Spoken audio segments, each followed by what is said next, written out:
Hello, and welcome to today's Shorts Roundtable. I'm Paul Sloop, the Short Films Programming Manager for the Cleveland International Film Festival, or better known as the Shorts Guy around here at the festival.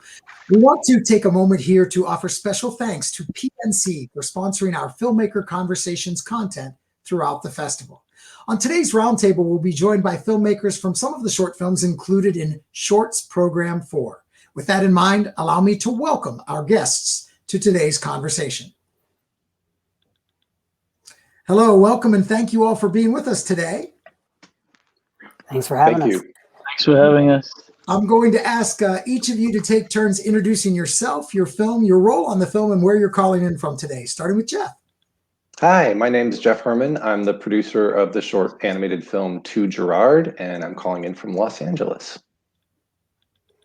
And I'm T. Cooper. I'm the director and producer of Making Samantha, and I am in Atlanta, Georgia.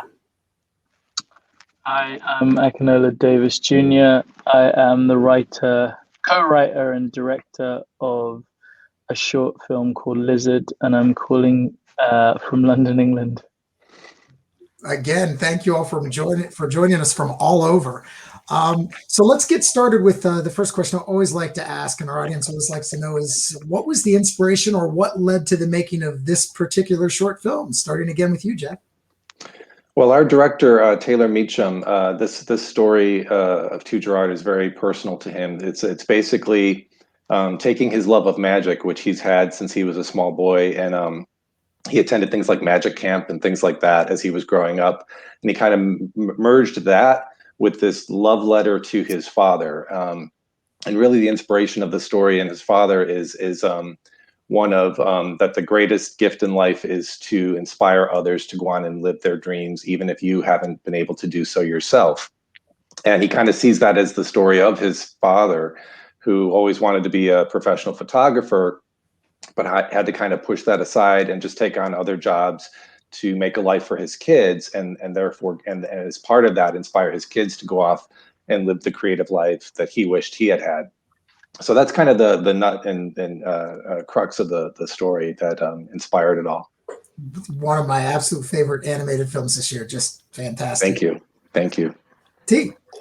Yeah, well, as you saw in the film, it's both a short music video, short film called I Am Samantha, but then also the kind of mini doc of the behind the scenes making of Samantha, the video. And the way it came about, this recording artist, Atlantic Records recording artist, Benjamin Scheuer, who's a great guy, a great storyteller, had a barista at his local coffee shop, and kind of noticed some changes in her life over the years, and they just became friends and started talking. And there was a song on the radio but with someone's name, and Samantha said to him, God, there's never a song about Samantha. And he was like, I'll write a song about someone named Samantha and tell me the story of your life. So she told him the story of her life, and they hit it off and kind of collaborated on this project. And I think when it came time, he got signed, and this was going to be the lead single from his record, and they wanted to make a short about her life. And she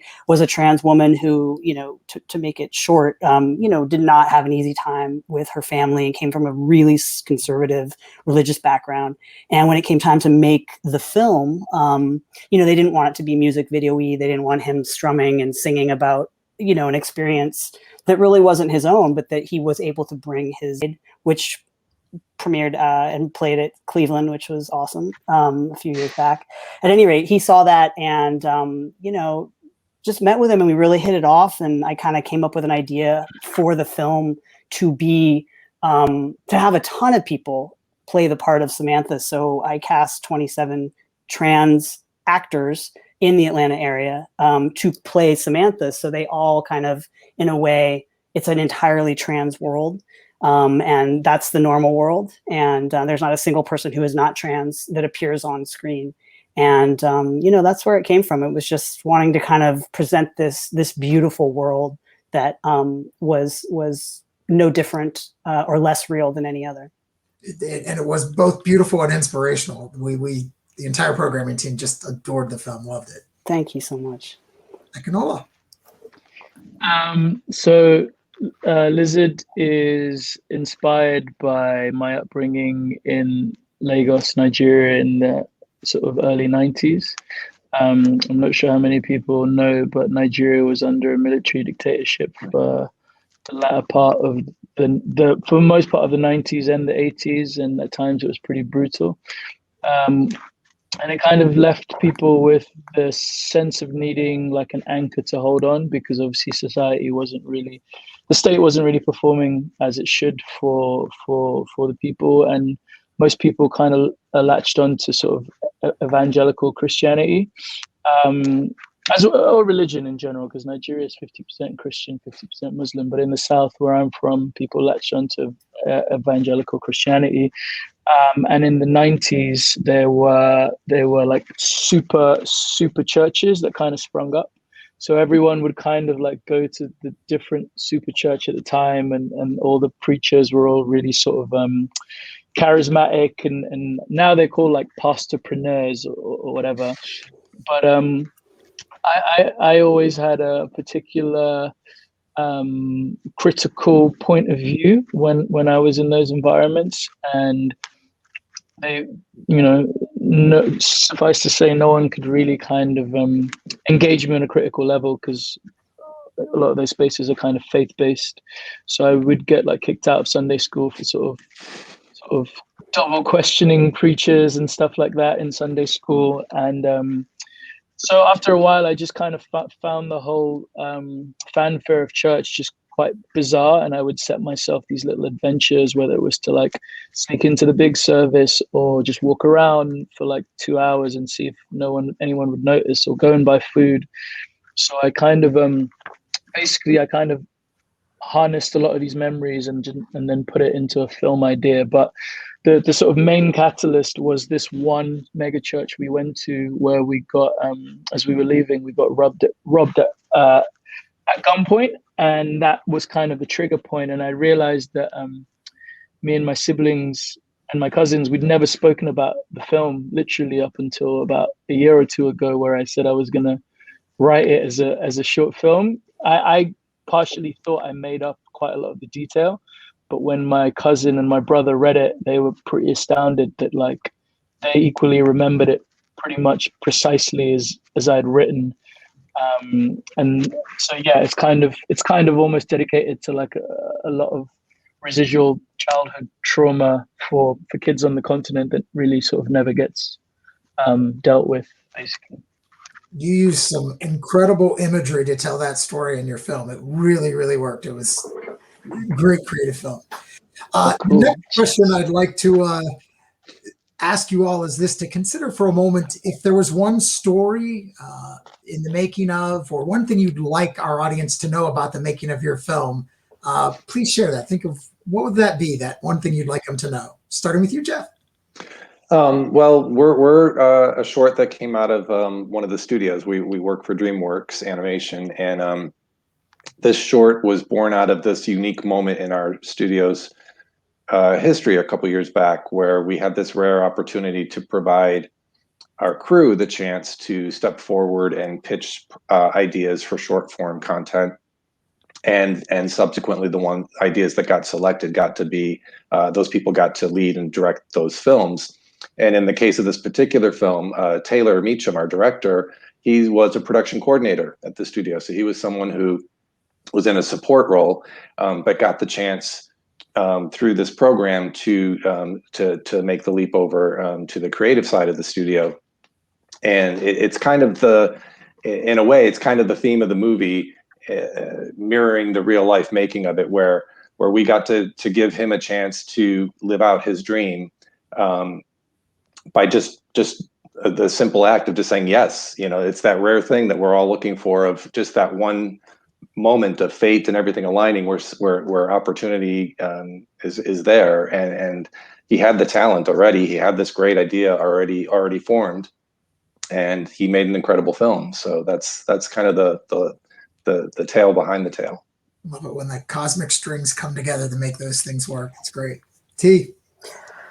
Yeah, I mean, I guess since I do a variety of work, from writing, just plain writing, to writing and producing on like a huge, network TV show, getting to kind of, that is its own machine with so many moving parts that you as writer or even as a producer don't have much control over.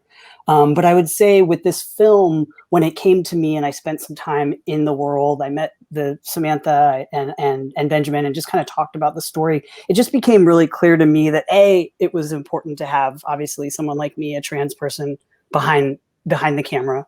But then, as I said, to make sure that everybody in front of the camera was also trans. But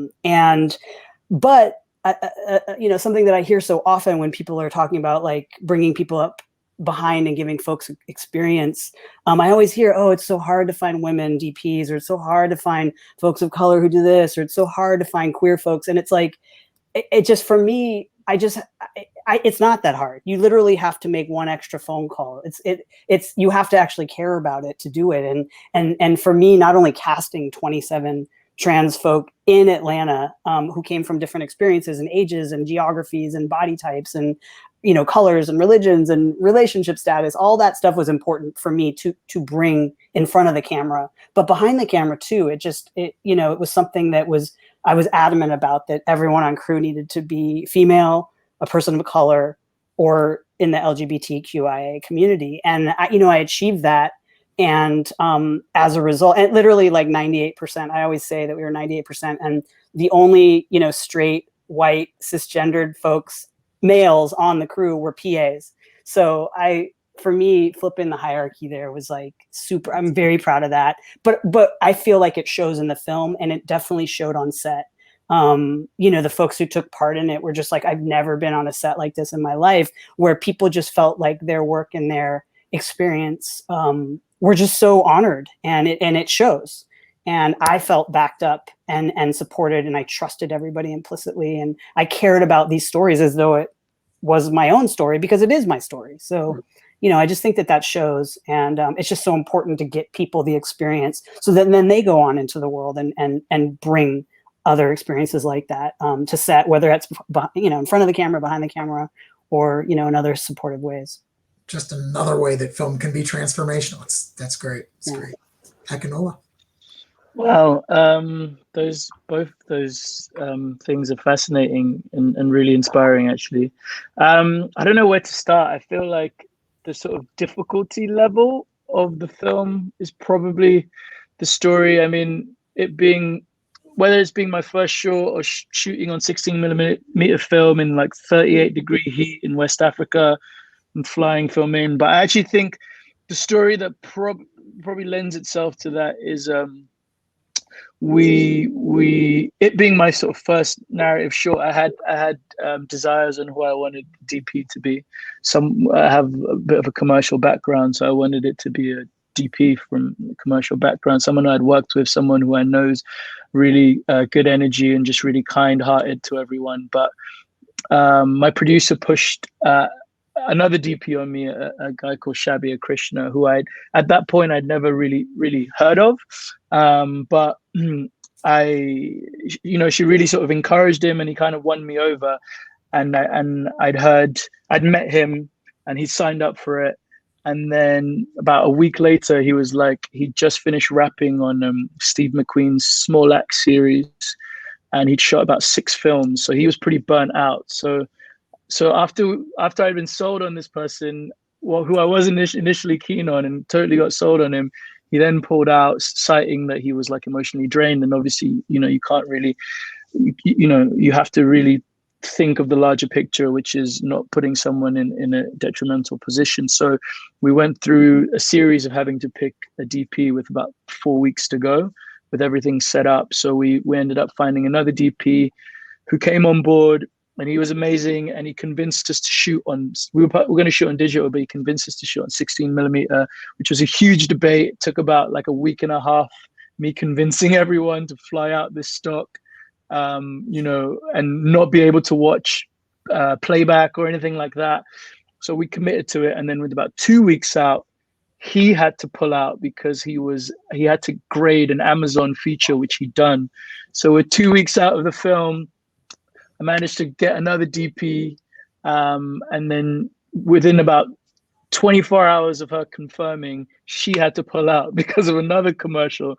So at this point, we kind of pushed the shoot back, and we were just like, okay, well, what are we going to do? So we kind of threw up a Hail Mary, and we're like, well, we pushed it back at this point, we pushed it back by about 3 weeks, and we went back to Xavier, and he was like, I'm not quite sure. And we're like, you know what, we're shooting on film. We got all this film stock. And he was like, okay, cool, I'll do it. And he managed to bring on a hero of mine, a guy called Christian Epps, who's an amazing gaffer who did work on like Clockers and Selma.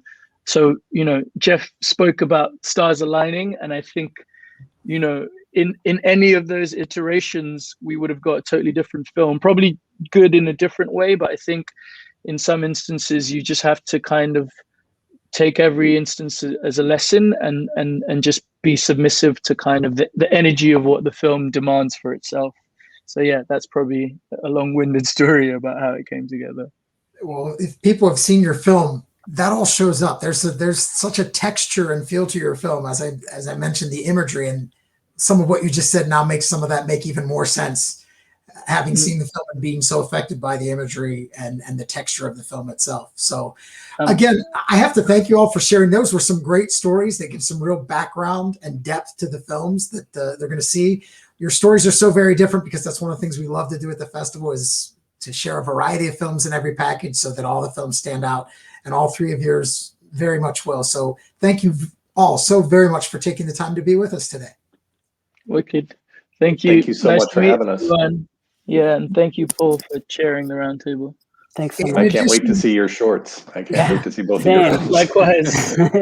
In addition to our filmmakers, we have to thank you, our audience, for joining us for today's Shorts Roundtable. We would not be here without your ongoing support to bring film home. We hope you'll consider supporting our challenge match again this year, presented by Cuyahoga Arts and Culture, to support the future of our festival. Our goal is to reach $145,000 this year, and we are so grateful in advance for any amount you're able to contribute.